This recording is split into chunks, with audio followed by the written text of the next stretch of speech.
Blog चालू करते ही मुझे लगा दिया जाता है काम पर, मतलब मैं फिर आ रहा तो मशीन चारे काटने वाली, और उसके बाद फिर फराते हमारे घर पे आ जाता है फटफटा ट्रैक्टर, बहुत सन 57 की क्रांति का। फिर ये चालू नहीं हो पाता, फिर इसके लिए फिर करते हैं घर में लगाकर ऊँचे घाटी के ऊपर, मतलब हाथ दे अट्टा दे के ऊपर करते रहते, चलाते रहते हैं, और चलाने के बाद फिर लगते आते हैं और घुमाते हैं, मतलब ऊपर से धक्का देते, तो फाइनली ये चालू नहीं होता।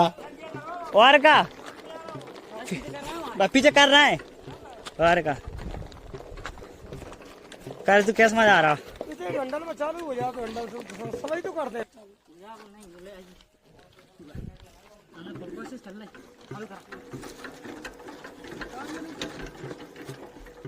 तो बहुत ही मेहनत करने के बाद ये फाइनल चालू हो जाता है, और ये अपने ले जाते हैं घर पे। तो आज को लॉक करते हैं, मिलते हैं।